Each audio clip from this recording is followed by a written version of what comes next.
Hello, all my beautiful people. It is time once again for another amazing episode of If You Give a Dad a Podcast. So this week I have with me Duke Cornell. He is a wrestler out of the Nebraska area, and it is a guy that I had planned to come on a few months ago. Things came up, as they do from time to time, and he wasn't able to be on the show, but I was able to get him on now, and I'm very excited for you guys to hear this episode. We had a very good conversation. I do apologize for the way that my voice sounds in this interview. I was coming down with a cold, actually, as I was recording it, so I might sound a little rough, and for that I do apologize. But overall, I feel that it was a great episode, and I can't wait for you guys to hear it. And for those of you who are here just to listen to the Duke Cornell episode, welcome. I hope that you enjoy what you hear, and I hope that you stick around and listen to some of the other great episodes we have here as well. So, if you're as excited as I am, then let's get this show on the road. If You Give a Dad a Podcast. Hey, Dad. So where did you actually train at? I made a really good career out of being able to bump, sell, and I had a punch me face. I wasn't about to call you dad, so. Seriously? I felt like I was in an anime or something. People get really mad at those videos for some reason. Like it triggers Really? certain people. Yeah. Wow. I was actually lost as an infant, and I was taken in by a traveling group of independent wrestlers.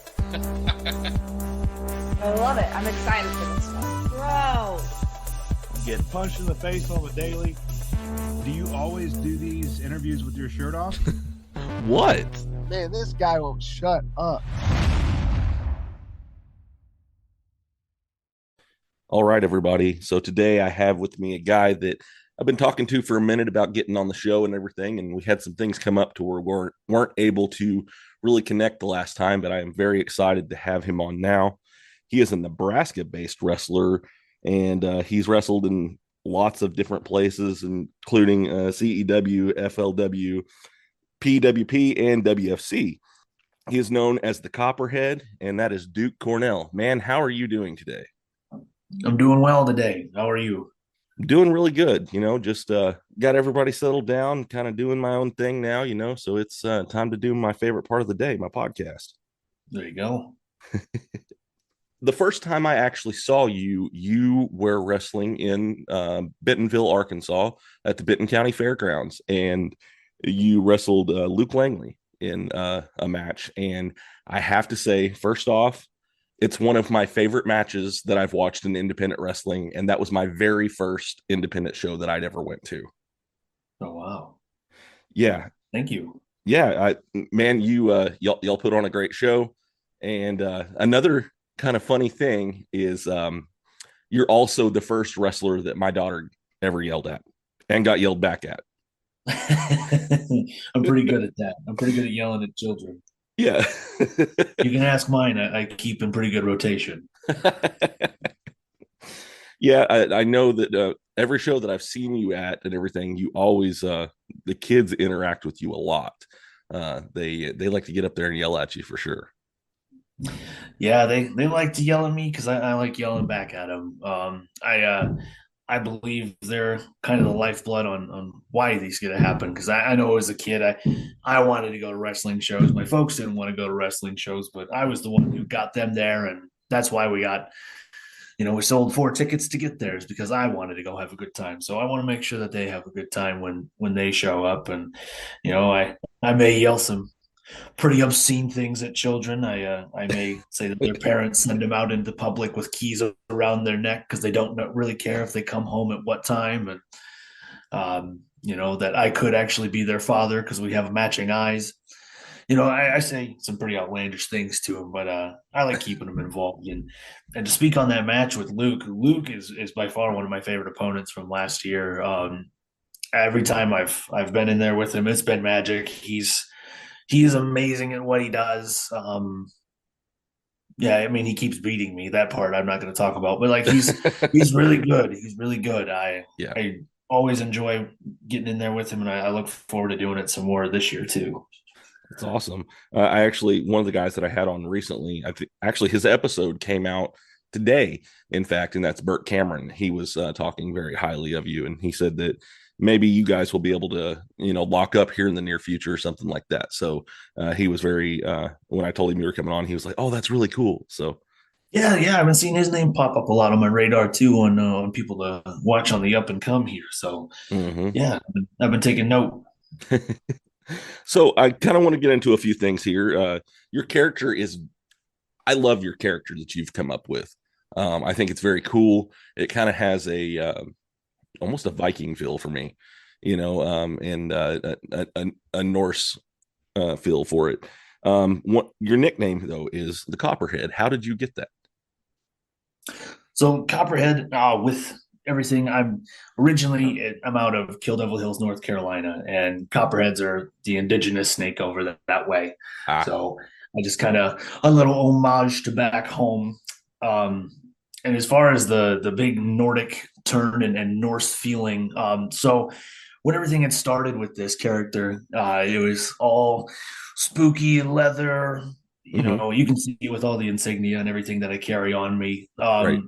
But after it was a big program up here, and it's kind of a nod to a guy that I've worked with quite regularly, Nate Redwing. He's the big Viking up here. We were the feud that was building Omaha for a really long time for a company called Magnum Pro. And for a better part of 8 months, it was him and I. And our payoff was in a match called Crom's Reckoning, which is where you drop the ropes, and then it is a lumberjack match where everybody's armed. And so it was a lot of fun. We did a lot of silly things, and they were mostly pretty bad for our bodies.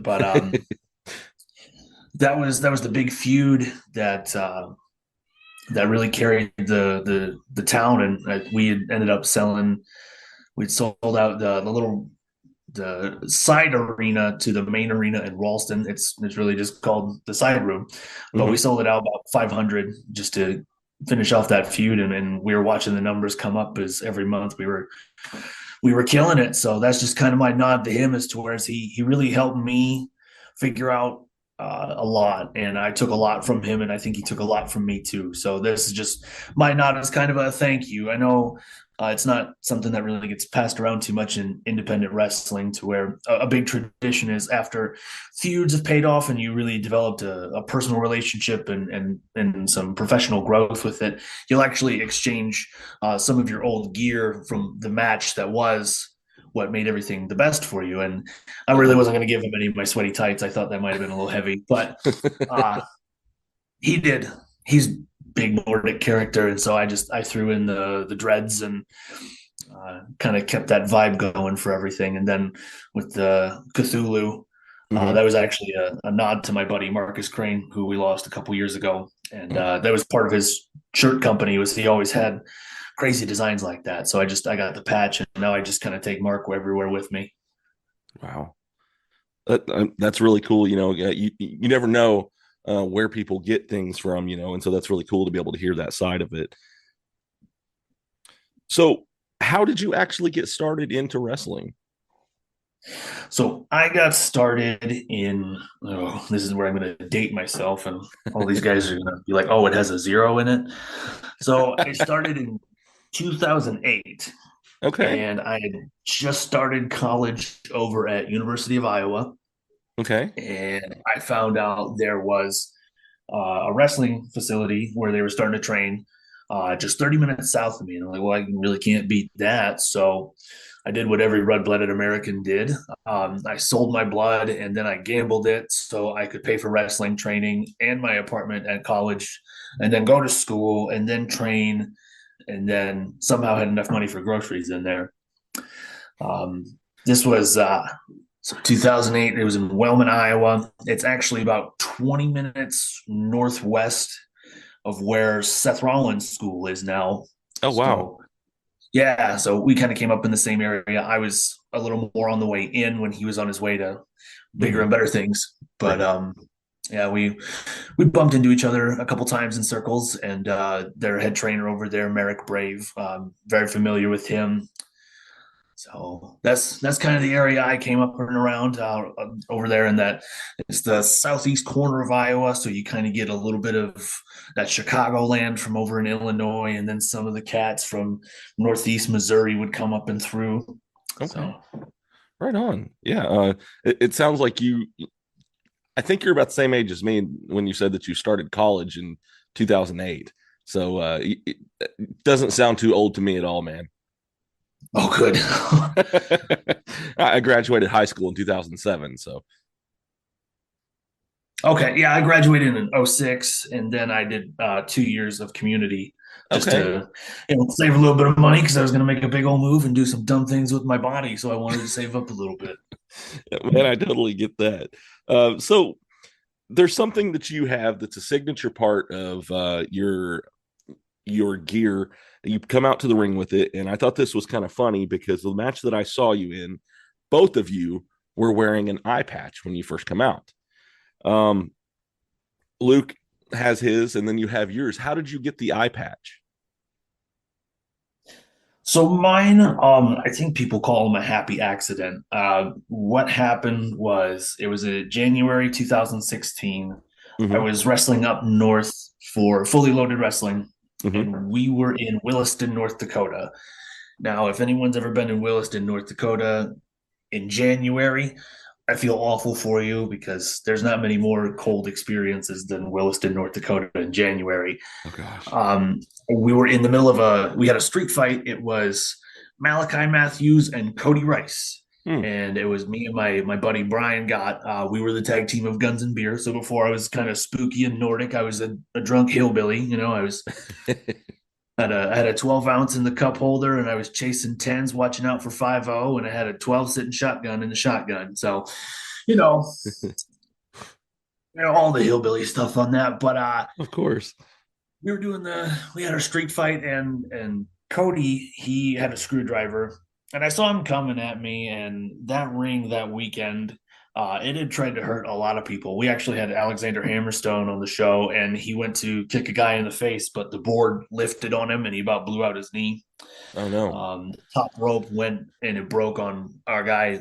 He about 6'8", 300 pounds. He hit the top rope, and all I heard was, "Oh, no," and he was gone. Oh, no. That's yeah. Wow. And then same thing with Cody as he came at me, and one of the boards popped up, and he actually just tripped, and I about got a free lobotomy because the screwdriver went in right beside my eye and between the orbital, and we were just a couple millimeters away from me forgetting 5th grade math. Fortunately, there was no terrible optical damage to it. The eye patch, it actually came from the doctor telling me that I need to not have my eye stimulated so much, so the muscle had time to tighten and reform back around my eye. Okay. So I was just going through life with an eye patch, and I thought, you know what, I think I'm going to try my luck, because he said there was no lifting restrictions. There was no, hey, you got to be laying down, because when eye surgeries happen, there's always got to lay face down for however long. But that wasn't the case on this. He didn't give me anything. So I was like, I guess I can wrestle. And so I wrestled with the eye patch, and I just kind of kept it, and I kind of babied it, because then it just kind of became my look, because I was the guy that was running around wrestling with one eye. And I was like, how do you do it? And I was like, carefully. Yeah, very carefully. Well, it has to be like a depth perception issue, being wrestling with just one eye. Yeah, it's there's a really sweet science to it that I've been working on for about 7 years with it. It gets tricky sometimes when you're in a building where there's really poor lighting, or where everything's too well lit. You're spacing and everything, and when it comes to a 16 and an 18 foot, when you're running, like, you really, really got to pay attention to where you're at on things. And I've got it down pretty well. I know there's sometimes I end up confusing myself still, but yeah, it's been a ride with it. And yeah, that's all it's just been a ride, just to sum it up. It's been a ride. Well, I recently, I wear glasses. And I recently found out that I have something that's called keratoconus, and what that is like your cornea, there's a mesh over it that holds it in its place to keep its like orb-like shape. Well, apparently on my right eye, I have scar tissue there from having keratoconus, and it's the cornea starting to lose its shape. So I'm working on finding out, I might have to start wearing a hard contact, or if it's too bad, they said something about maybe having to get a cadaver cornea transplant. Oh, wow. Yeah. So when it comes to the whole eye thing and everything with that, I feel a special connection there because, I'm having the eye issue, not as bad as what you're having right now, because I know also you posted something about this on Facebook the other day, it might have been today that you posted it, about you're about to have to take a little bit of a break from wrestling because you're going to have to get your eye worked on because is it a detached retina that you said? Yeah, so I've detached my retina twice now. My first time was June of 2020. Ooh. I couldn't tell you how I did it. I wish I had a great story for it. The first one, how are you going to top it? So naturally, the second one, it's right. What are you going to do? So I was crawling into bed one night and I looked up at the ceiling, and then I realized that the bottom half of my vision in my right eye was black and cloudy. And I went, well, that's not how I woke up this morning. Something seems a little funny here. Right. And called, got an appointment, and the doctor just took a quick glance at it and was, yeah, that's torn. We're going to get you to surgery here in about an hour and a half.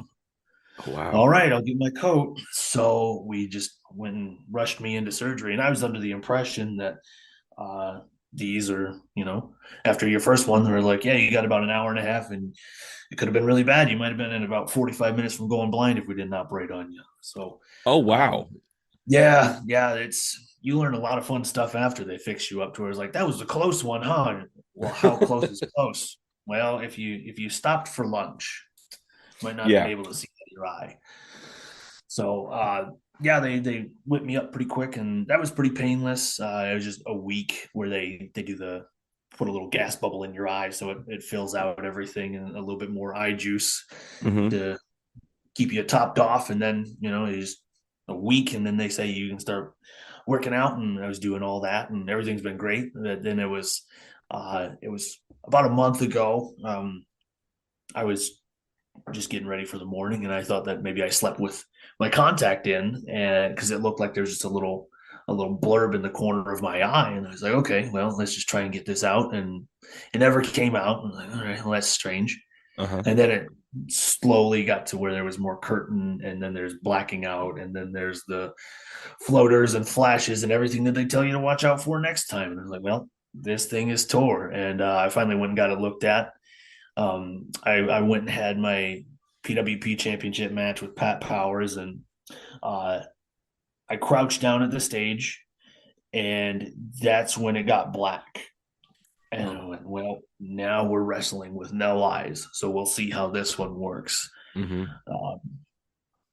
So toward the beginning there, I had to get the patch off, and I'd been babying my left eye for so long. I was having a hell of a time seeing, and it wasn't going so hot.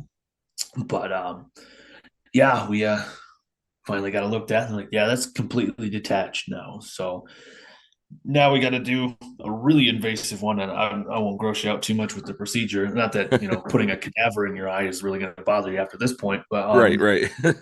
So it's called a scleral buckle. So that is now where they put sutures in your eye, like around your eye, and then they put a tube around your eye like it's a belt, and then they juice your eye again.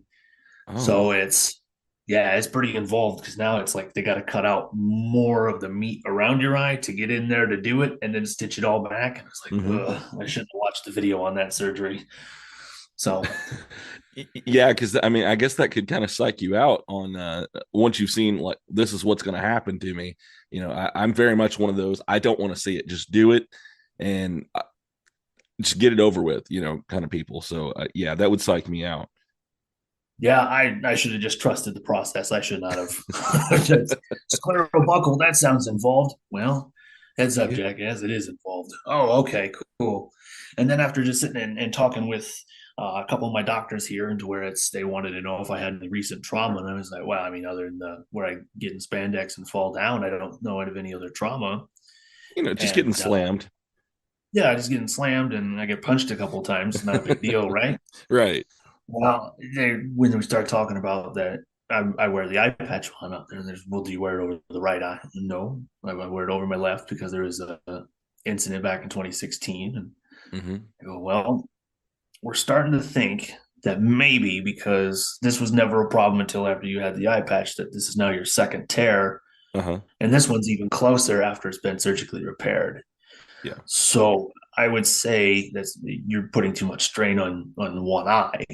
Right. And so now we're gonna start working on getting this right one good, and then I'll have to do a little bit of therapy for the left eye so I don't have to baby it so much, because I've been spoiling it for 7 years. So yeah, this will be the first time in 7 years after I get everything all fixed up that I'd be wrestling with two eyes, and that's crazy to think of. Wow. Yeah, that is insane. Because you have spent all this time kind of honing that skill, like you said, coming up with something because of the depth perception issue. So would you have to pretty much just like relearn moving in the ring almost, I would think, because then you would be using both eyes.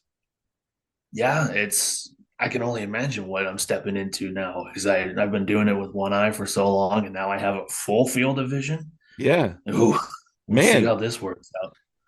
Then we need that match again with Luke Langley and see that one, because I swear that was a great match. In fact, I told him after the show, because you were laying on the floor after the match was over, and I kind of wanted to talk about that a bit.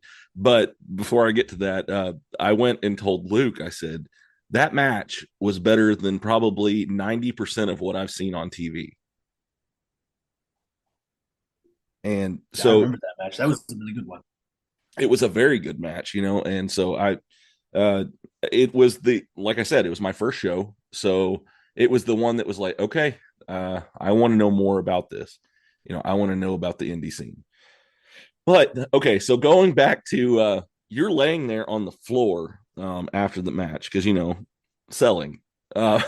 So the funny thing about it is there were all these kids that were coming over there, and I think some of them were trying to talk to you, or maybe they were still talking trash, because now you're on the ground, been laid out and everything. And I just thought it was kind of a funny interaction, and I actually got a picture of you laying there on the ground.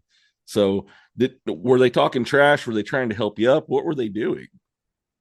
Oh, they were probably making fun of me and calling me a pirate. That's now that I'm laying down, I can't say anything to them. So they take their cheap shots while they can. Usually when they get too close and they start talking to me like that, I'll untie their shoes, or like I'll knock their drink over or something, just to keep interacting with them. Because I'm taller than you. You don't get to talk to me like that completely. Oh yeah, it's a lot of fun, and I've actually made it kind of a thing, because, like I said, my daughter, it was her first show. So I went to the show at Bentonville, and that was my first show. Well, then a few months later, you guys were in Siloam Springs, and I took her to that show with me. And once again, you were on the ground. The match wasn't over this time. You weren't counted out or anything. You were just trying to gather your bearings. And she said something to you, and your response was, I can change my mind. And she's never forgot that. And so when I've told her I'm going to have you on, she's like, is that the guy that I yelled at? I'm like, yeah, that's him. So it's kind of a big deal in my house. And I have changed my mind. Let her know. I'll make sure to let her know. Yeah. I don't know what I've changed my mind about it, but I'm sure I have. So I found a few things about you on here, and I kind of wanted to ask you what it was. I saw the MNDIY Wrestling Top 50. What is that?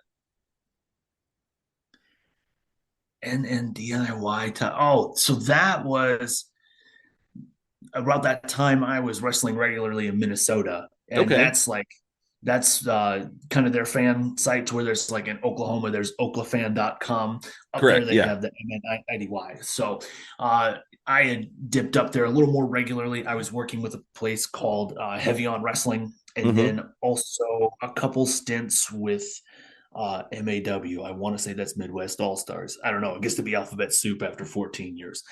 But there was them, and then a couple with Steel Domain, but mostly it was Heavy on Wrestling up that way. And yeah, I got ranked number 50 that year because I just kind of started hovering in up that way. But I was on some big shows, and I got to work with a lot of big talent. I was in a 10-man tag with Lanny Poffo.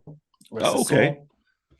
And then I was in a battle royal where I threw out Rick Martel. Oh, wow. Yeah. That with Lanny Poffo, that kind of, I didn't see that coming. That was really just out of left field. Yeah. It's oh, and Tito Santana. I eliminated Tito Santana. Oh, wow. So the way everything breaks down, I was about 9 years away from a match with Macho Man if he was still here. So I just started slowly climbing the ranks. But yeah, it's I had a great time up that way. I was in a I know No Holds Barred does it now, where they replace the ropes with chains. In Minnesota, it never been done before, so we have the only one of that, where it was me and this guy Chainsaw King, and we had Tommy Dreamer as our special ref. Okay. Yep, and then wrestled with Sinbo D up there. So I had a pretty good year to get ranked number 50 for as much as I was dipping up that way. Yeah. The chains for the ring ropes, that sounds extremely painful. It's like wrestling on a monkey bridge. I don't recommend it for people with two eyes to go in blind and then not know to not have ropes. Oh crap! It was an experience. It was cool being in there with Tommy Dreamer because he thought we were insane to try anything like that, because I know the way that No Holds Barred has theirs, like the indie company that does all the, I think it's ICW, No Holds Barred, something like that. Anyway, they do where they drop the ropes and put up the chains, and they run it like just in the middle of the ring death match. Well, we're not in the middle of the ring death match, guys. We were wrestlers, so we used all of it to our advantage. And so hard whips into the chains, and they weren't necessarily built for you to go hit them like that. So people did slip through. I slipped back in. I hit the chain so hard. Oh, wow. Yeah, it's a whole adventure. It was. I don't know if I'd do it again. I was about to say I would, but I don't really know. It just sounds extremely painful. Yeah, it's a good story, and I get to go say that I beat up Tommy Dreamer really quick in it. But after that, the innovator of violence even was like, I don't know about this. Yeah, he had to check on me because he thought I was dead after one thing. He's like, "If you're dead, I understand." What? I understand. That's a hell of a sentence to regain consciousness to. If you're dead, I understand. And you said that. All right. Well, that was pretty bad then, huh? We should probably tone this down. Maybe just a little bit. Yeah. So who would you say some of your influences are when it comes to your character and even your wrestling style? Hands down, Jake Roberts is a big influence. As far as all my mannerisms and my style, it's very Jake. I watch stuff of his that was 22 years before I was even a thought. And I watch spots from his match, and I realize I'm doing the same thing with never having watched that match. I'm like, well, shit, I guess we are thinking the same thing, huh? And then Terry Funk. So those are my big two. Raven, definitely a more of a modern influence when you go up from Jake and Terry.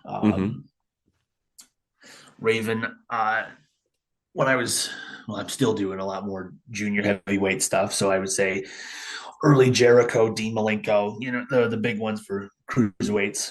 Yeah. And I would say right now, like a guy where I'm really watching his stuff and I really wouldn't mind patterning a lot of it is Gunther Walter. I really enjoy that hard-nosed, ugly wrestling. I've always been a fan of ugly wrestling, and that's why I've been so pro Terry Funk and Jake Roberts because Yeah. a lot of stuff that Jake did isn't pretty, and Terry Funk, I don't know if he's ever done a pretty thing. So it's You don't know how. ugly.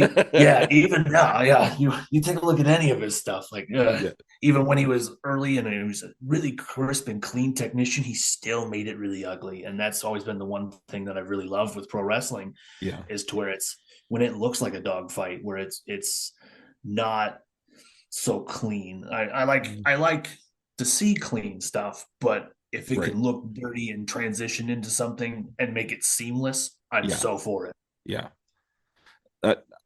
Jake is probably by far one of my favorites, especially when it comes to his promo skills. I loved how he could be very quiet, and he kind of draws you in. But when he needs to, he can get loud. And so it meant something whenever he raised his voice. His psychology was probably my favorite. He would give me chills whenever he would talk.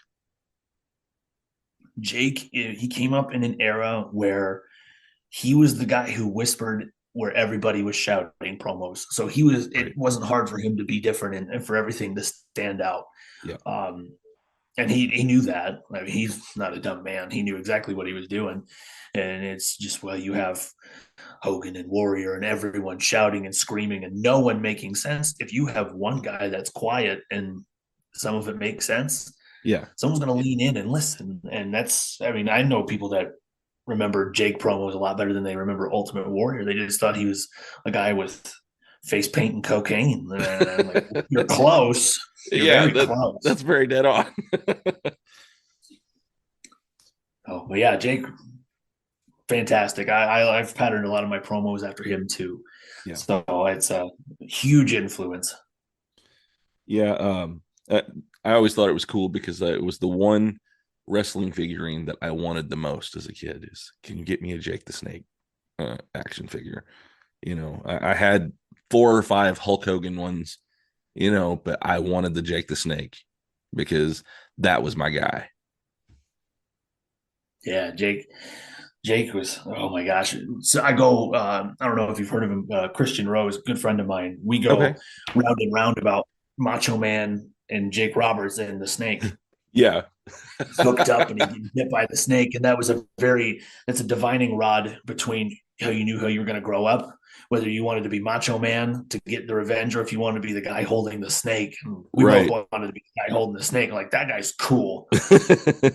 Love Macho Man, but Jake got a snake to bite somebody. That was awesome. Right. So, yeah, that's the dividing rod to where it's, you need to figure out your future from there. You're either going to be a good man with bad deeds or a bad man with good deeds, somewhere in there, and then you're Jake. Yeah.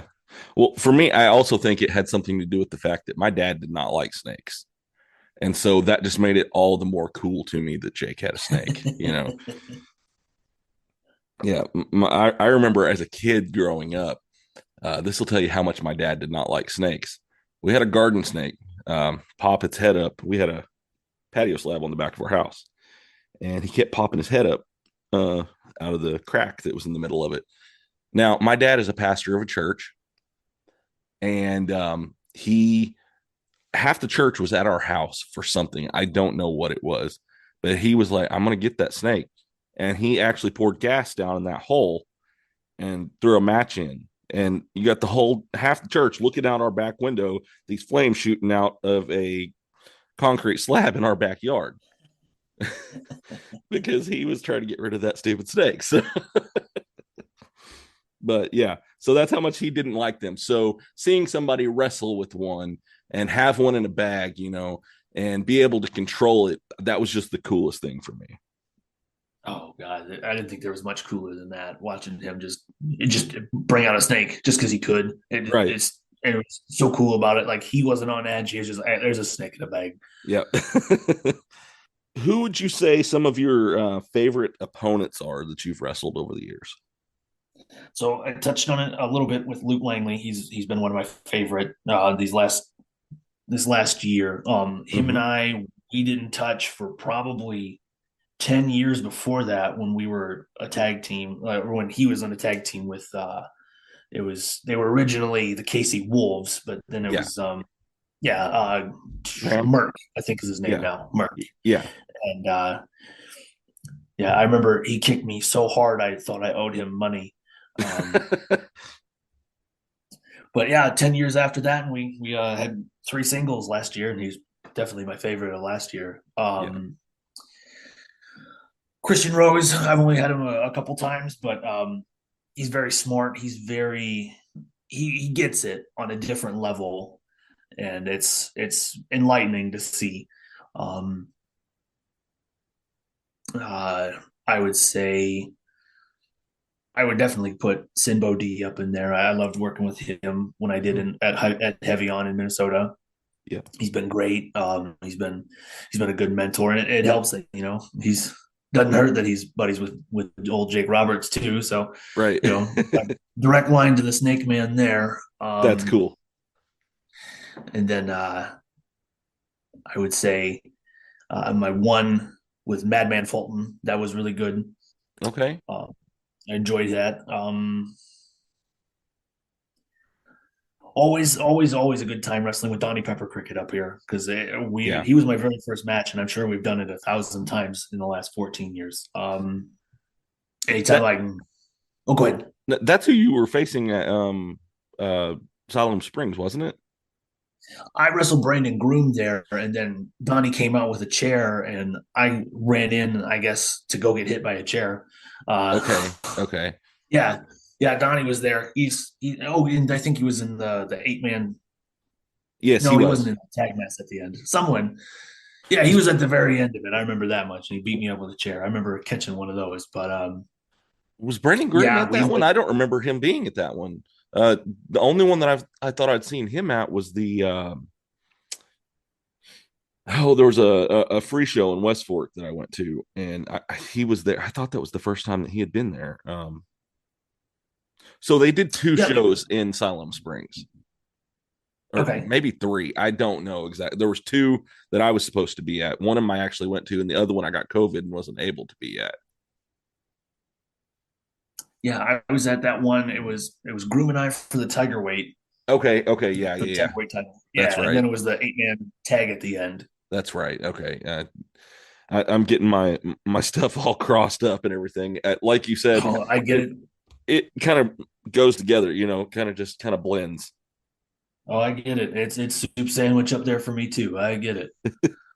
Well, I mean, right now, I have a list in front of me. I keep a notepad.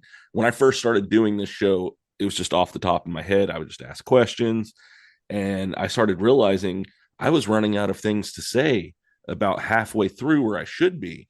And I'm like, I can't have that happen. So I've started keeping a notebook with a list of questions, and I just sit here and I mark them off as we're talking, and if there's something else I think of, I'll write like a word here or there to help me remember what it was I was talking about. So yeah, the brain soup kind of does get a little muddled sometimes. Oh yeah, I get it. I have a whole house of lists at this point. I just whatever. If I'm walking into a room, a doorway might make me forget everything. So I get it. Yeah.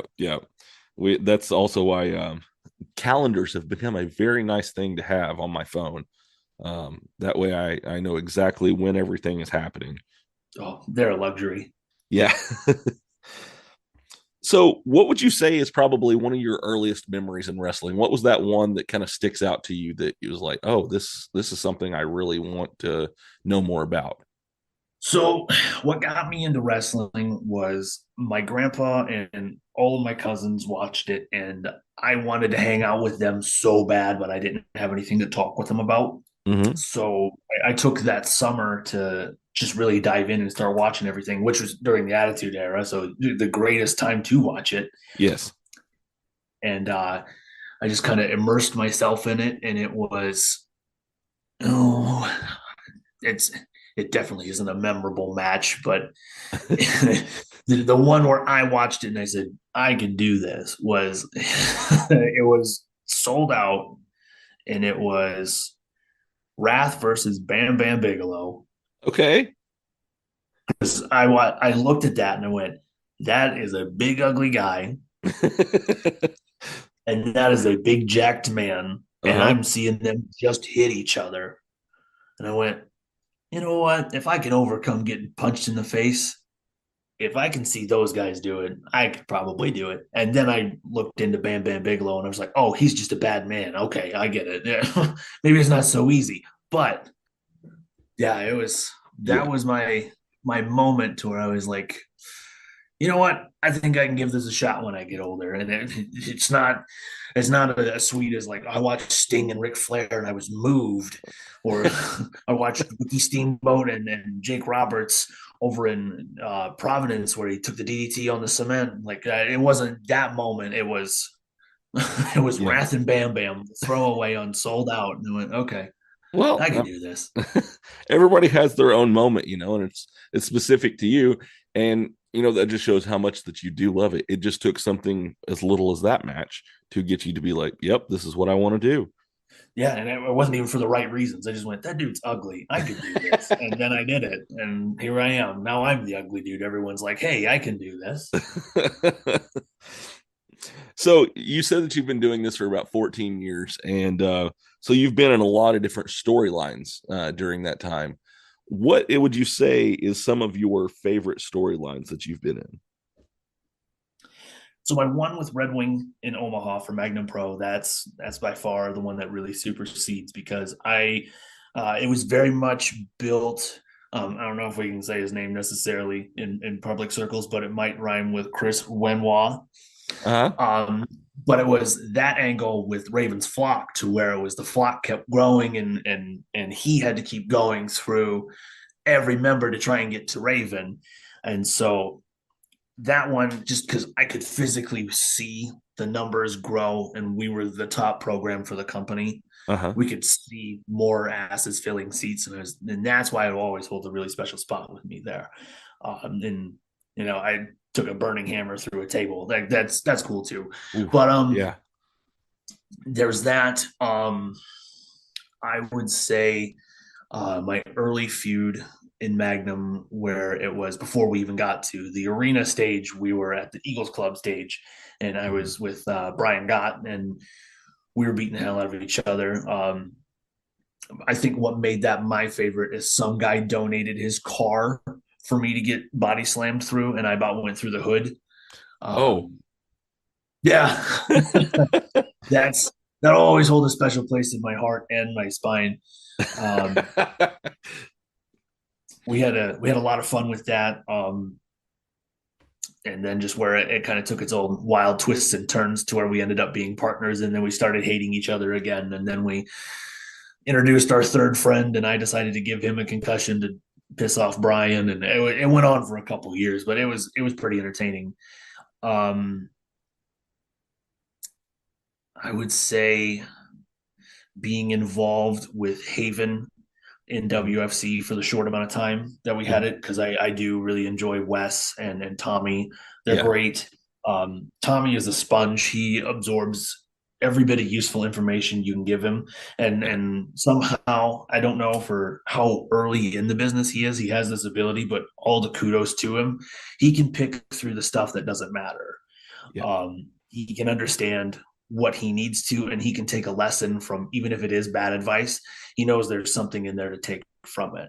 So he'll listen to everything you give him, and that's great. And Wes he's just, and this is probably due to my Midwest ignorance by finally dipping down into the South, which my first day wrestling in the South, there's an interesting story. But with Wes, he's just kind of a hidden gem, and I don't think a lot of people quite appreciate just the talent that he has, and not just with what he can do physically, but in his head, how he can make everything make sense. Yeah.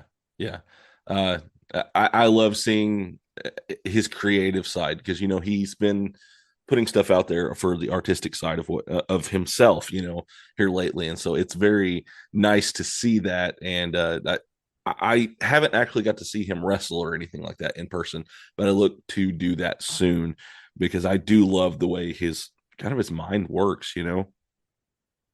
Yeah, the first time I met Wes, it was 45 minutes before we were going to go punch each other in the face. And it seems like I got a lot of stories like that about people, and then we have a really good match. But it was a no rope match, so we just dropped all the ropes and we just went to town. because up here, I've kind of made that my staple. It's been my signature to where it's like if we're going hard, this is where we're going to end up, and it's going to be in the no ropes, and it's going to be violent. Right. So that was how I was ushered in, was with my signature match against what was, or who is still sought as one of the staples within WFC. So Yes. I was thrust right into a situation where if I didn't swim, I was going to drown. And we went out there and we tore it up for 15, 16 minutes. And after that, I mean, we were really good friends. We were out there hitting each other really hard, and we came back, and then it was like, you know what, you're pretty cool. I wish I would have dipped down here a little bit sooner. Yeah, he's great, incredibly talented, and for a guy who, you know, he kind of jumped into a match to where it was like, I've really never done one before. Let's just go kill it, and then it just as easy as he said it, he did. He's great. I definitely appreciate him, and I always look forward when I go down to the South if I'm going to go see Wes. Yeah. So you were saying that you had a pretty good story about the first time. Is that the first time that you wrestled in the South, or was there another story that you were talking about? So I have one match to where I can trace all of it back to where it was, okay, this is why I get to wrestle in Missouri and Oklahoma and Arkansas, and then interest from Tennessee, and then all these other southern states. Uh-huh. I can trace it all back to one match. And Right. you know what? I don't have any other interesting stories like that, but this one, and I will hold it dear. So I have this match. It's in, I wish I could remember the name of the town, but it was for Buzzsaw Championship. I was working for Tommy Pantera. And I get there, everything's fine. Get my formal introduction to the Oklahoma Athletic Commission. Mm-hmm. Have my license, find out what's going on for the night. Okay, cool. Well, for people unfamiliar with my look, I have long dreads, an eye patch. I have reapers all over this black, heavy leather coat. I have Santissima Muerte, which is the patron saint of death, on the back of one of my coats. Mm-hmm.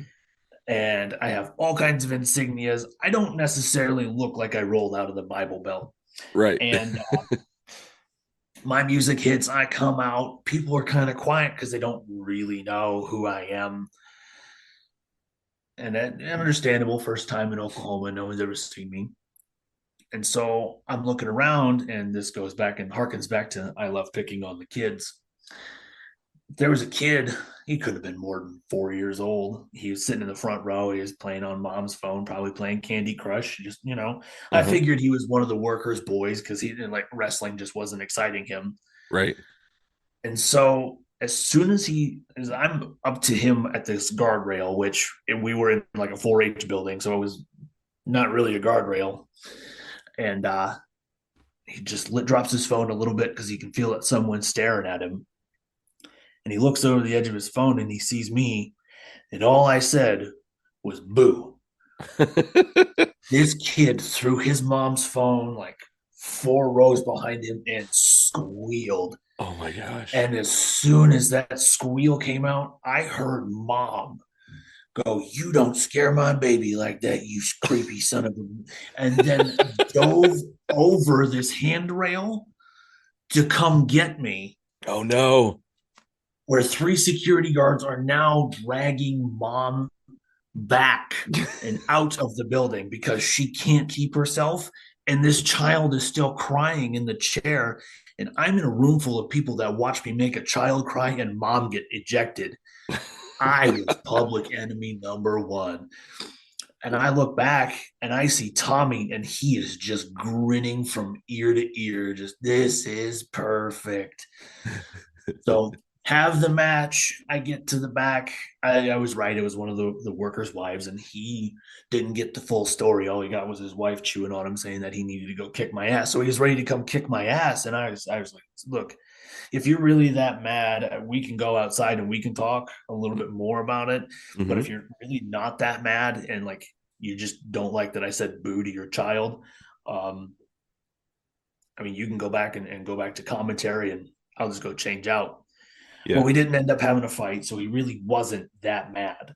Mm-hmm. And Tommy was just beaming with joy over this. To where I was like, "This real heat, brother. You got him diving over the guardrail to fight you." I'm like, I don't know. It's not that impressive when it's a mom trying to fight me, but yeah, okay. And it was talked about all over Facebook and through groups. I was getting screenshots of group texts getting sent to me to where it was like, "You the guy that everyone's talking about, where fans are diving to fight him?" Yeah, that's me. "Oh, Tommy said he gave you an extra $50 for that." And I'm like, well, if Tommy gave me an extra $50, that means he planned on shorting me on my rate $50 because I didn't get a bonus.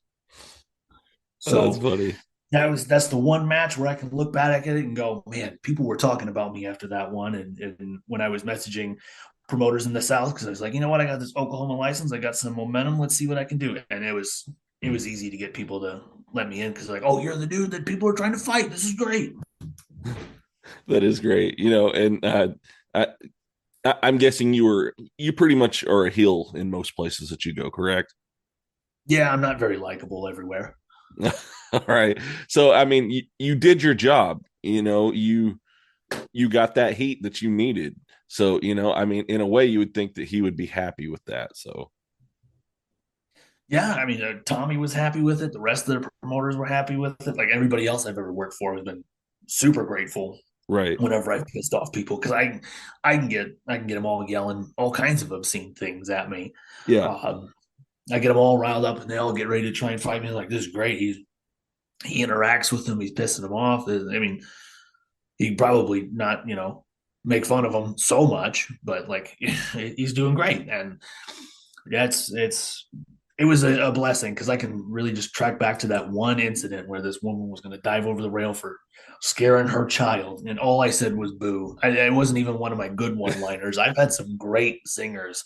And all I said was boo to a 4-year-old. And that started my career in the South. So if you're listening, kid, I mean, you're 6 or 7, and I don't know if you really should be unattended at in front of electronics, but you know what? Thanks. So what would you say is probably one of your favorite heel moves that you do?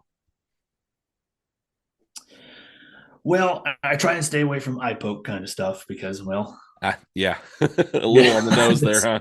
Yeah, yeah, a little on the nose. It's a little low hanging fruit, and I'm just I don't necessarily grab onto that. Yeah. I try and find creative ways to find new ways to cheat. That's one thing when I was talking with Luke after a couple of our matches, he goes, you are really creative. There's some cutoffs I've never even thought of that you do. And I always bring some new bag of tricks with me to him. As far as any favorite, I guess it's whichever one works. Well, I mean, yeah, that sounds like a good answer for it. If it gets the crowd to boo you, then I guess it worked. Then that's a good one. Yeah, if it works, it works. And then it's tough to say because I've gone all the way from in 14 years. I've been very blessed to do a lot of traveling. I've gone as far north as Minnesota to where I'm, 30 minutes away from the Canadian border, down to Texas, and then all the way far east is Massachusetts and Rhode Island. And I've gone over into Colorado. I've been just about everywhere. So it's to say one tactic that works everywhere. It's really tough. Right. So and especially depending on what kind of crowd you get. If you get that bar crowd where they just start screaming, "Twist his dick," it's like, well, there's no way cheating is going to work. The only thing that's going to get me heat is to not do that, which I planned on not doing that anyway. So we're in a good spot. But it's whichever one works, and you just kind of got to rotate your bag of tricks because you never know who's all there and what's all there. Yeah. So, do you have any goals that you've got set for the near future? When I started this, I wanted everybody want to make it, and then you go out there without the guideline of what making it is, right? Like you have no real idea. You think to where it's like, and I know it's a bright and shiny thing, and I want to grab it. Right. Where I'm at now, I know I got a whole hell of a lot I can still give to wrestling, and I have quite a few years of great matches I can give and more entertainment.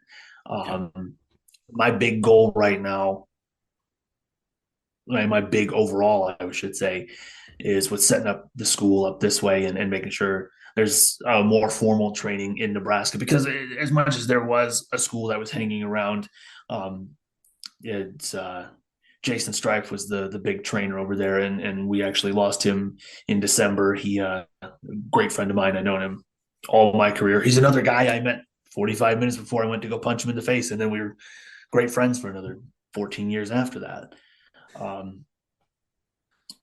He was the promoter over there for Magnum, and we lost him to some advanced autoimmune disease, and he had some other health complications that came because of that. But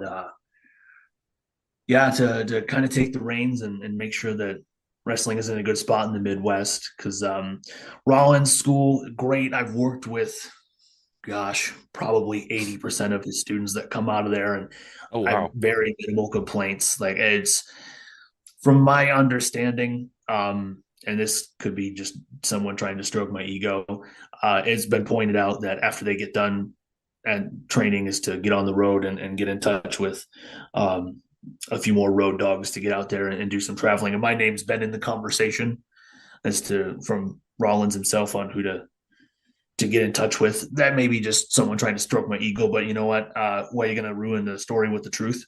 Dude, roll with it. Exactly. Yeah. So I'm holding on to that. Yeah. And so just over when you get this way, schools start to get a little thin. And I think the academy is still running in Minnesota. It's been a while since I've heard anything since the Ken Anderson kept my money thing. Yeah. And, to kind of take the reins and make sure everything's in a good spot, because Jason Strife, he fought really hard with the athletic commission over this way, to just get him to drop pro wrestling, to not have to worry about it anymore, and really just worry about the ticket tax. And that was a big saver, because then it opened up the door for a lot of promotions, and it made things a lot safer for guys, because people were trying to operate without the athletic commission knowing. And we didn't know any better, so we would give it a try and run without them knowing. And you just end up, well, we're going to have a wrestling show, but it's going to be in a kickboxing ring, so heads up, this hurts. Yeah. And it wasn't healthier for, not that this is super healthy anyway, but it was definitely more dangerous for us to try and do these things under the radar. Right. And he fought hard to get them to just let go of the stranglehold that they had on pro wrestling. And they said, okay. And so he's why there's actually Nebraska wrestling. And I just want to make sure that it's all in good hands for him, because he was a very good friend, and I'd hate for all of his hard work to go to naught. Right. So where would you say is probably your favorite place to wrestle? Because it sounds like you've been just about everywhere. I would say my favorite place, Magnum will always be near and dear to my heart. That's just in Omaha. And then WFC, I've really had a great time with all the matches that I've had down that way. Tim Rockwell, he made sure I was in a really good spot. He gave me Silas Young, who was a guy where there's 10 years of stories where I'm trying to chase him for a match, but I finally got him over in Tulsa. So to finally have that match will always mean something to me. Another one of my favorite opponents, Silas, is great. And after we went 20 minutes, I got his phone number, and we text every now and again. So that's cool. That's right. I'll pick that name up now that I dropped it. But WFC, I would say Mid-States is a really fun place too. I had a lot of fun there. Crown, the couple times that I dipped down that way, I had a lot of fun. That crowd in Bentonville. I went into Arkansas completely cold. No one knew who I was. Yeah, it was 300 plus in that building, and no one knew who I was. But Luke and I had them rocking by the end of it. I mean, I was just some creepy dude with dreadlocks that rolled in and yelling at their children. But by the end of it, people were like, that was the match. Yes. So, that moments like that will always hold a special place for sure. Yeah, I would say those are my big really. I love working everywhere I go. So any promoter that hears this, that don't think I'm being particular, but the ones that have those really big moments where it's always going to mean something to me. Yeah. It's going to be it's going to be Magnum and WFC, and Yeah. go figure. I'm really good friends with the promoters for both, so it definitely helps. Well, yeah, I don't know Magnum very well, but I do know Tim Rockwell, and he is a great guy. I was actually talking to him a little bit today. I didn't know that he had a rap album out. And so I was like, dude, how can I listen to this rap album that you have? So he sent me a link to where I could hear it and everything. But I was listening to Alex Royal's podcast, and he had Tim on there. So, yeah. He's a great guy. I love the guys over at WFC. I love the guys at Mid States as well. They're all really awesome to talk with and to kind of. They're the ones that I've dealt with the most. Yeah, on Royal's podcast, did they talk about how Tim and John Cena had a battle rap?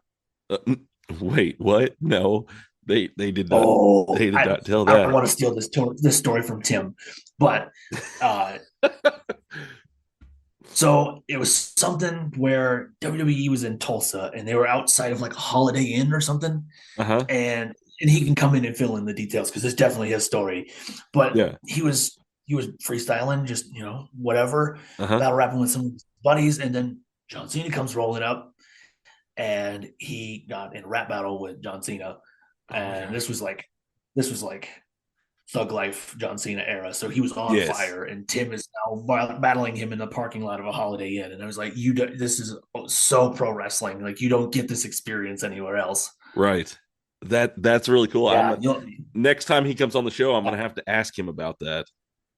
Yeah, put him on the spot. Tell him that one-eyed bastard sent it. He's got to talk about it now. Yeah, I'll make sure to put that out there. And also ask him about the million coupon man, Ted Freebiasi. Okay. All right. Yeah. I don't know that one either. So I've got some good stuff. It's probably his favorite gimmick in professional wrestling. He loves it. Ted Freebiasi, huh? Yep. Ted Freebiasi. So up here we have a guy, his name is Tim Boston, and he's Cold Stone Tim Boston. He comes out dressed as Stone Cold, but he replaced the beer with ice cream. And he's super polite, but he's got a really gruff voice, and he does the Stone Cold moveset, and it's great. All right. So out of the Magnum school, where Nate was trying to get kids to be a little more comfortable with showing a little more character, and he kind of took the Perry Saturn approach to it, where it's like, okay, I'm a really good wrestler, but I'm in a dress. So you know what? How serious can I take this? He took that, and he was like, all right, now we're going to take other gimmicks, and we're just going to make them yours, and we're gonna see how far these parody gimmicks will take you. And we had Tim Boston, and he's all over anymore. He was just over in Indiana for New Wave Pro, and he dips down into Missouri a lot now, and he's doing a lot of traveling. He's come leaps and bounds from when he started, but he's taking this ice cream thing. He comes out with a 6-foot ice cream scoop. Uh-huh. It's great. And he has a long beard that's shaved to a point, and he's got the bald head. So it looks like an ice cream cone with one scoop of ice cream on top. It's great. It's great. So there's him. And while they were putting together all these gimmicks, I was like, yeah. So, and I was telling Tim about the gimmicks that never happened, but should have been, that came out of the brainstorms up there, where there was the Macho Man Andy Average, where he dressed up like Savage, but he couldn't do anything right. He kept hurting himself. Oh, no. So there was the Macho Man Andy Average. Uh-huh. And then there was the Million Coupon Man Ted Freebiasi. Oh, my gosh.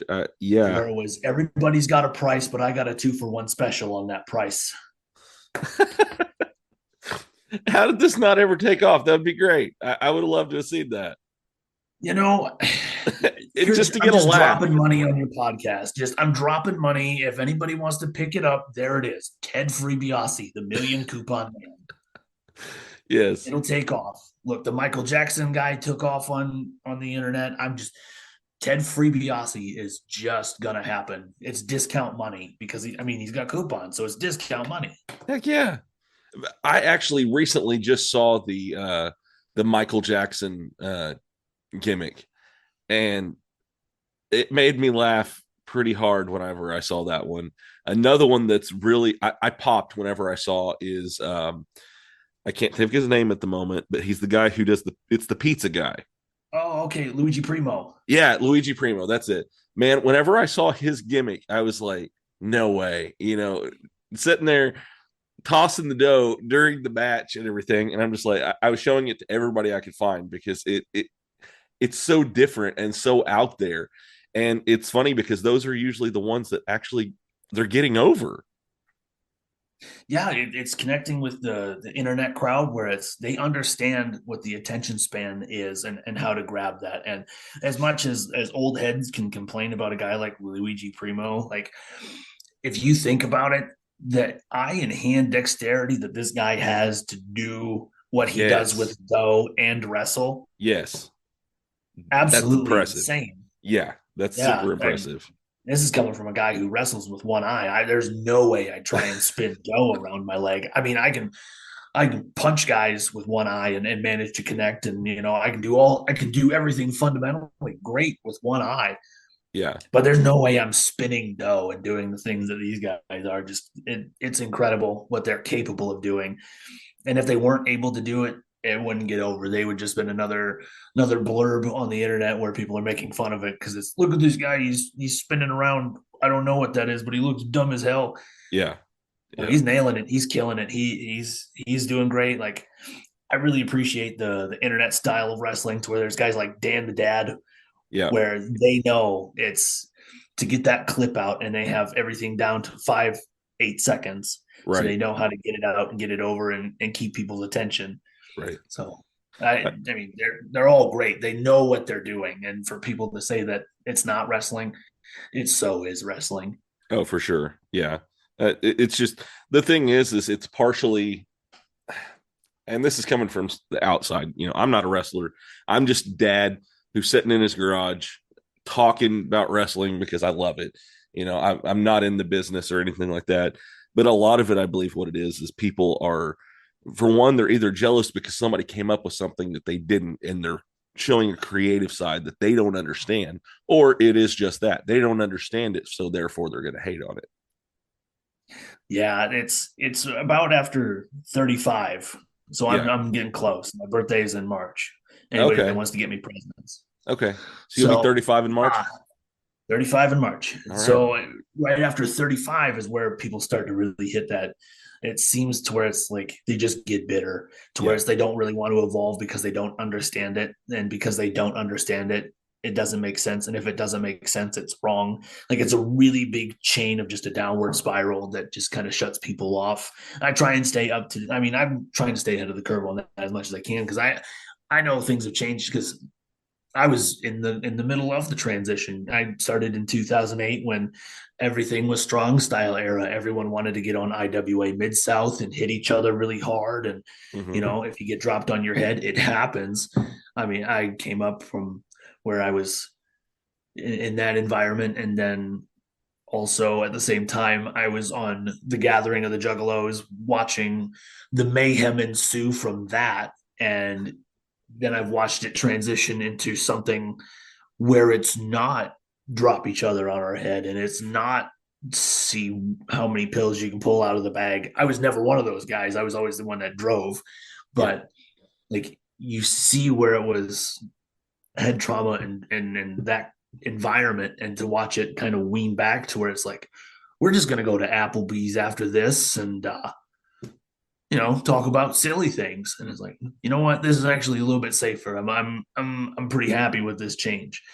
Yeah. So I've seen the change. I've lived with the change. I've moved along with the change. I try and keep up with it. I know there's going to be another movement here in the next 3-4 years. For sure. So just to try and be like water and keep up with everything. And because I don't want to be that stagnant old guy in the locker room. Back in my day. Look, you did that pretty good, man. Yeah, I heard it for a long time, a very long time. So when I started, another long-winded story from me. When I started, I was a tag team with Brian Gott, and we did the Beautiful Bodies. which was very Adrian Street, but just two of us. And we did a lot of things in our area that pissed off a lot of the area guys, which where I was with Omaha and Council Bluffs, Iowa, just down the street a couple hours was Harley Race's school. So that was the very serious, you don't jack around, wrestling's not funny, wrestling's wrestling. And then here we are, we're coming out with glitter makeup. I have a stuffed panda. I threw my junk at people's faces.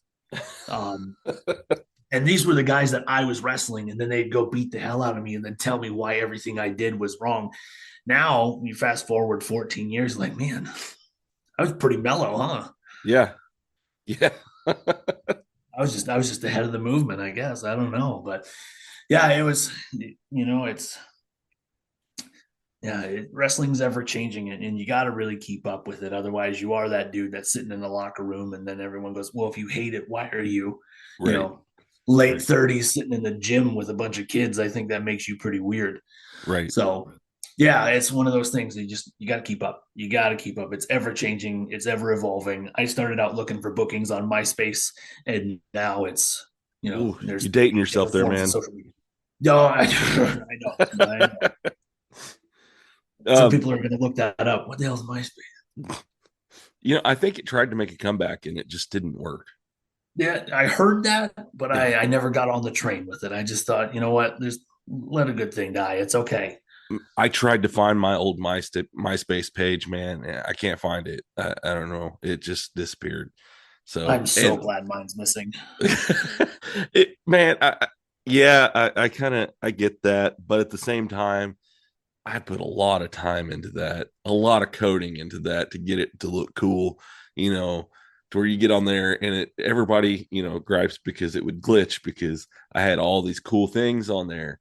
Your music would start, you'd have the special background, the cursor would change into the Superman symbol for me and all this different cool stuff. But, I just wanted to see it one more time, but it's cool. Yeah, and we definitely jumped the shark when we moved it from the top 8 to where you could get the top 12. Yes, and then top 16. You're like, oh, I don't know, man. I can't have all my friends be top. It was okay at the 8. I made a lot of friends and a lot of enemies that way, but So one thing that you did say, and I'm about to be 35 myself. I'll be 35 in July. They say that when you turn 35, you have to pick. Are you going to be super into smoking meats? Or are you going to be super into history? You have to pick one because when you turn 35, those are like your main big hobbies, I guess. I've done this, and my better half here will be the first one to call me out on it. I've been on a conquest to know a little bit about everything and everything about one thing. Yeah. Unfortunately, the one thing I've tried to know everything about is pro wrestling, and it's just too vast and it changes. Yep. But history, I'll always hit her with random, no one asked for it facts. I love those. They're great. They're what make my world go round. Yeah. So I think just because I don't want to double down on knowing too much history, because then they're gonna be like, oh, well, that's not so random. You were just reading about that. I think it's gonna go smoking meats. I think I'm there with you. I'm gonna buy a new smoker probably this summer, and I'm gonna try my hand at it. I've never actually really done it. I'm good at grilling. I can grill a mean steak. I can do all kinds of stuff on the grill, but I haven't really gotten into smoking meat. But that's my next goal. See, I've done ribs a couple times, and I had a lot of fun with that. And I was experimenting with different kinds of wood for a while. But I guess I was 29 and I couldn't sit down and focus because I had too much youth and vinegar in me. So I backed off of it. But you know what? I think it's going to be the smoking meats. Yep. Well, and YouTube is our best friend when it comes to that stuff too. Oh, YouTube is great. I don't even Google anything anymore. I YouTube it. Yeah. I mean, I've pretty much anything that's broken in my house that I didn't hire somebody to fix, I've learned how to fix it by going on YouTube. Oh, I learned how to reflash my chimney from YouTube. It was great. Really? Yeah. Oh wow. Yeah, that's further than I would have went. So well, I saw that I was starting to bend up, and uh-huh. I got my landlord was like, "Oh, I'll glue that back down." I'm like, I don't think that's a glue back down kind of job. I'm not a doctor, but that definitely looks like it needs new.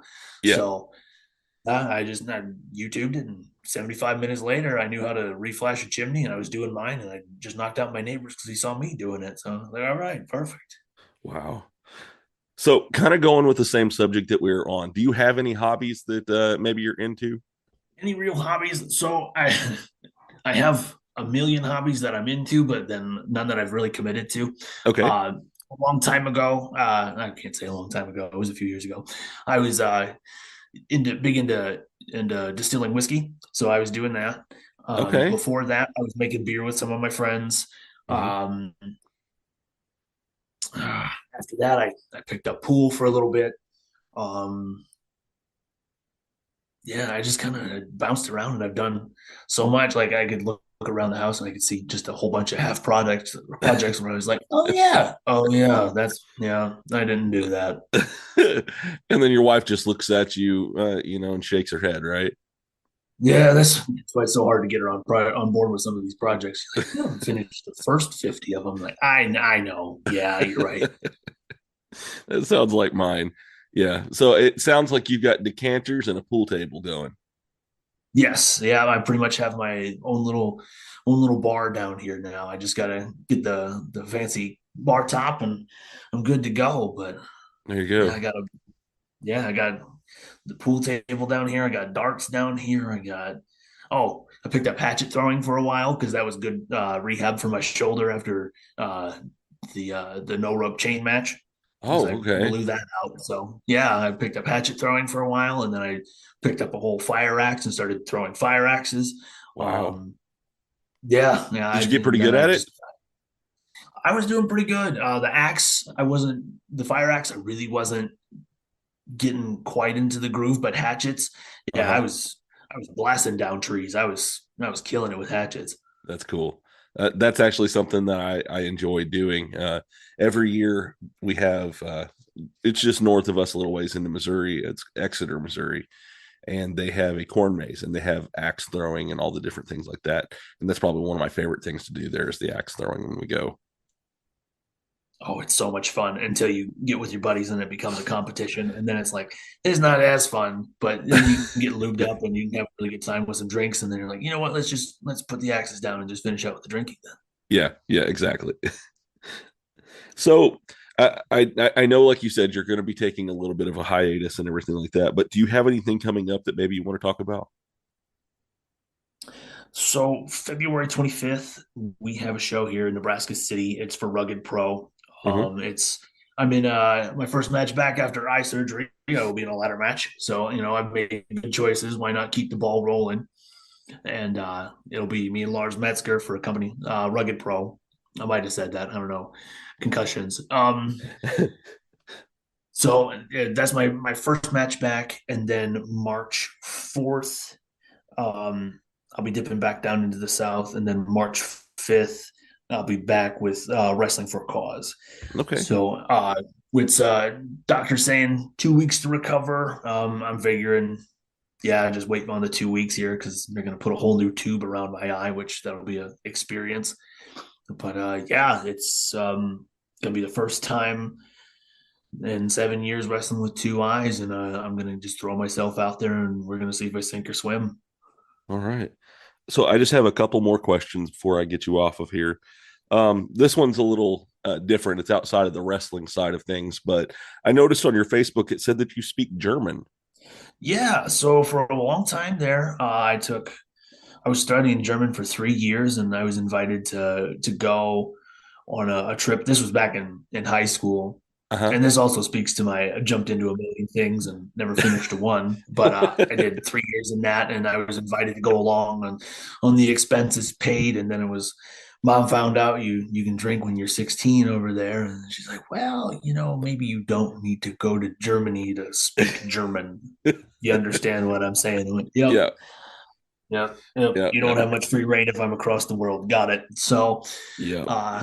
I nixed myself on that, but I was really good at German. I don't think I've spoke a word of it since high school. But since then, I tried to pick up with Spanish because, you're going to be a little more worldly. You got to be a little more educated. So I've Right. learned a little bit of Spanish, Japanese. I jumped in with that. Okay. I learned about enough to ask if they spoke English or Japanese, and then kind of a little bit more with direction. So I still haven't got terribly far, but at least I know I can find myself, I guess. Russian for a little bit. That one kind of fell off as quick as it started. That's kind of hard, that one. Yeah. I had a girlfriend at the time that spoke very fluent Russian. And so she was, it was well, if you want to go to Russia with me, you're going to have to learn to talk. I'm like, or hear me out, you do all of it. And she said, nope. So, all right, looks like I'm going to learn Russian. And, that fizzled out. So, but yeah, I've dabbled into a lot of different languages, and I've mastered just English and barely. So, well, kind of tying in on this, I actually had two friends on MySpace that there were two girls that lived in Berlin when I was in high school. And they tried to teach me little bits of German and stuff over MySpace. So, I learned a little bit myself. So whenever I saw that, it kind of, piqued my interest. And we talked about MySpace. So, there's a good tie-in for that. Yeah. What did they teach you, or can you even talk about it on this podcast? Probably not. Yeah, a lot of it you can't talk about. So, sorry, Mom, if you're listening. So, but I learned basic stuff too. Plus, my dad was also, whenever he was in the military, he was stationed in Baumholder, Germany. So he's taught me a little bit as well, just from that. And then these girls taught me some as well. They thought it was cool because my senior pictures were with me, and my aunt and uncle had a 1970 Shelby Cobra. And so that's what I took my senior pictures with. And I think they thought it was cool, and they thought it was my car, and I didn't tell them any different. So, they kept talking to me. They don't need to know. Exactly. I mean, they're all the way over there. They have no idea. So yeah, it's not like you're going to go pick them up at 8:00. It's fine. Right. Exactly. Yeah. They didn't need to know that I drove a Honda Civic. Hey, nothing wrong with that. I had a Pontiac Sunbird for the first car, so I get it. Okay. Yeah. That's a good one. I had a couple friends, or I had a friend who had one of those. But no, man, I liked that car, my Civic. It was one of those ones, because it was also around the time whenever Fast and the Furious had just started. Like, I think maybe there was only one or two of those movies out so far. And so it was cool to have a Civic. Everybody wanted those cars, and there was actually places you could go in Memphis after hours and watch people race, and so, yeah, I thought I was pretty cool with my Honda Civic. Yeah, no one wanted a Pontiac Sunbird. There was never a big Paul Walker movie to spur the sales of those. People were trying to get rid of them as much as they could. So, do you have any advice for anybody who may be wanting to start or get into wrestling? The one piece of advice that was my really big foundation when I started this is, and it really kind of applies to life as a whole, is you got one mouth and two ears. So you need to do twice as much listening as you do talking. That doesn't mean be quiet and double up on listening. Right. You're supposed to ask questions, because the best classroom, and this is probably another solid piece of advice, the best classroom you're going to get for professional wrestling is in the backseat of a car on the road with vets and people that have done this for a while. Maybe they're not even vets, and it's just guys that have been around a couple years. Yeah. Just the best classroom is to get out on the road and sit and listen and ask questions, and, just be prepared when you ask questions to actually ingest the answer. And then, you interpret it however, but that's the one piece is you have one mouth and two ears. So double up on your listening as you do as much talking. I like that. That's a really good one. If people want to follow you, where can they do that, and how can they do that? So for social media, Facebook is just Duke Cornell. Twitter is at Copperhead Duke. Instagram is at Copperhead Duke.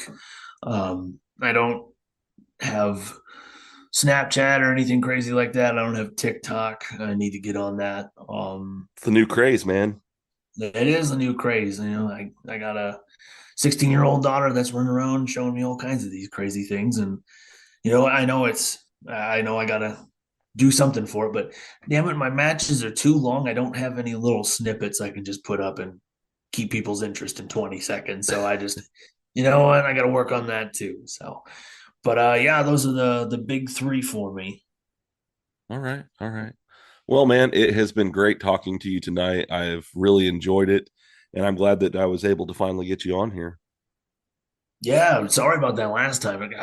Life is crazy. I got at least 122 kids running around this house at any given moment, and some of them are even mine, and it's just tough to keep up with them at this point. No, you're good, man. I totally understand it. Life happens, I'm just glad that I was able to get you on, man. Yeah, it's been a blast. I've chatted your ear off the whole time. Oh, yeah. No, that's the way I like it. That's what we're here to do, is just have a good conversation, man. That's right. All right. Well, you have a great night, and I hope to get to see you again wrestle here in the near future, and maybe we can get you back on the podcast again. Yeah, absolutely. Talking is one of my favorite things, so bring me around. All right. Sounds good. What's up, everybody? This is the Showcase, Alex Royal, brand new host of When This Microphone Hits My Mouth. You get the idea. We're going to be bringing you guys new episodes every single week, keeping the same popular style format that we had on What Can You Offer, my other podcast with John Cross.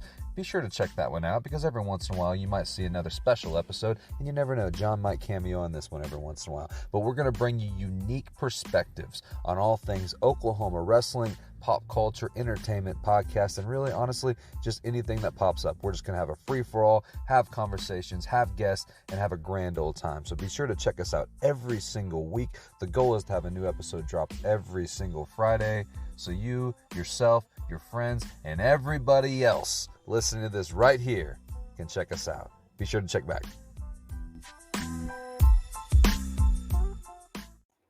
Hey everyone, this is Brian Ferguson. If you're listening to this, then I know you are enjoying the Bumps and Thumps podcast. In order to continue to run the podcast and get guests on the show, we need support from people like you.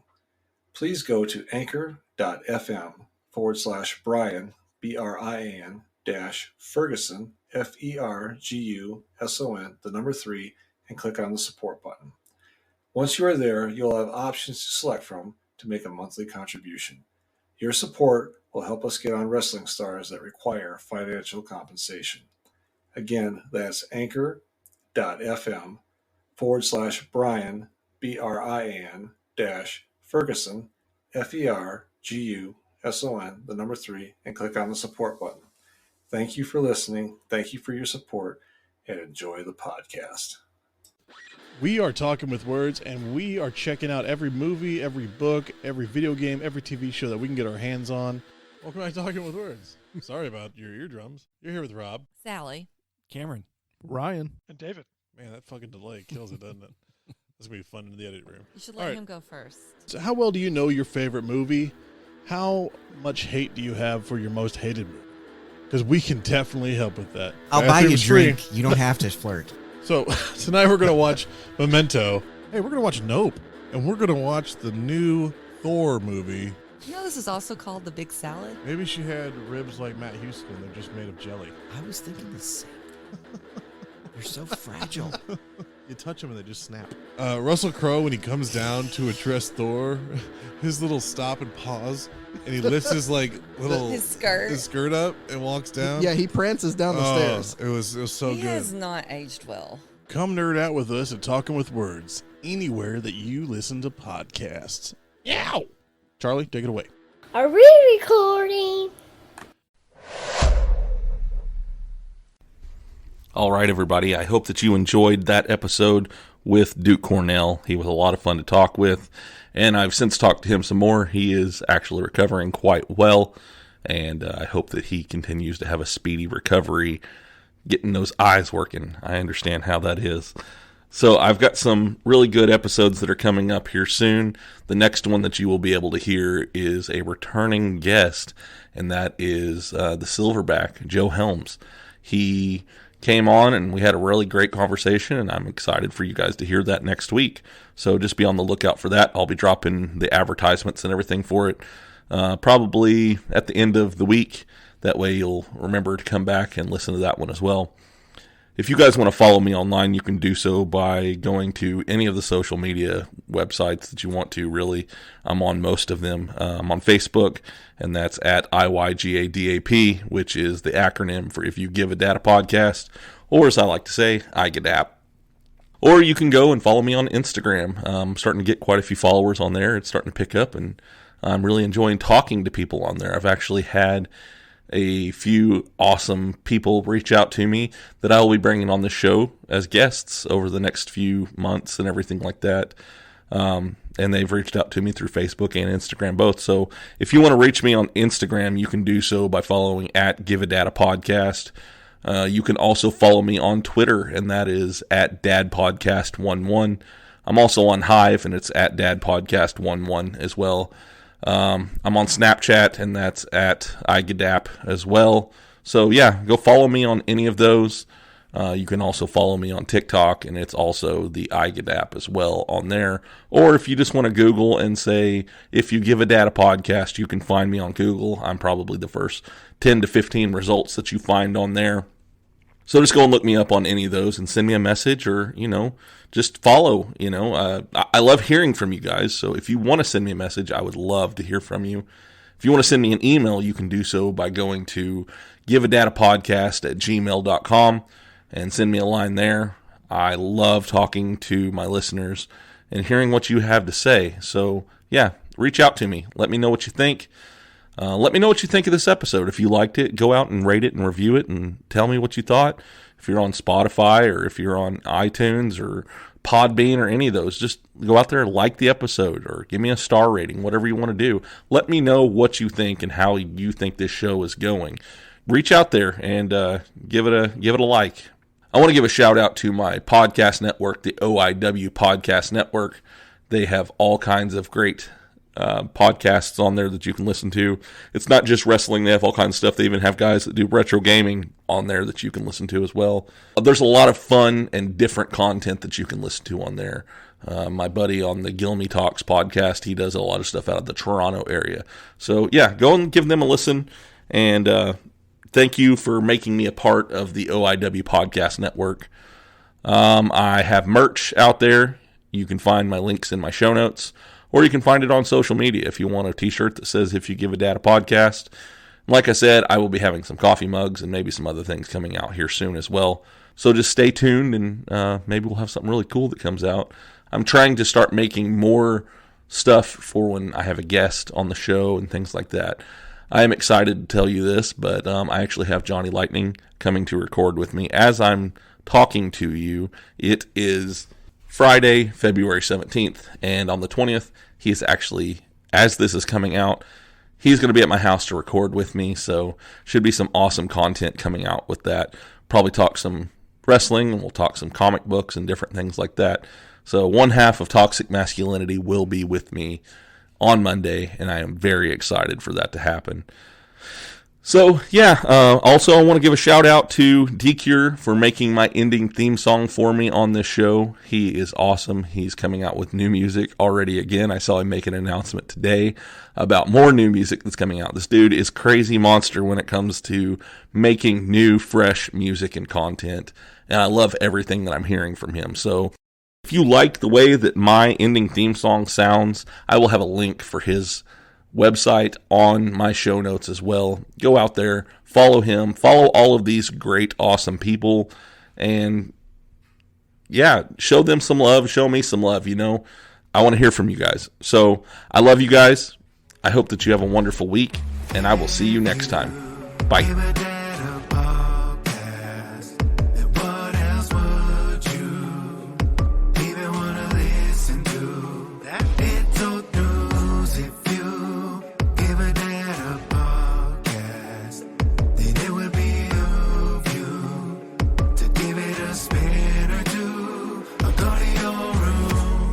are around it, but I got a podcast on. He calls us beautiful people, then tells us who we have on. The best part of my day, though we're blocked out in my pods. Tell my friends all about it so that they follow along. And the host is kinda nerdy, but guess what, I am as well. I don't feel so alone and I began walking out of my shell. Heard a story, I need a connection I haven't felt. I'll be looking for the next one, till then farewell. It's the podcast for me. Have it on, better go see. And listen closely. Download and tune in remotely. It's the podcast for me. Have it on, better go see. And listen closely. Download and tune in remotely. This podcast is part of the OIW Podcasting Network.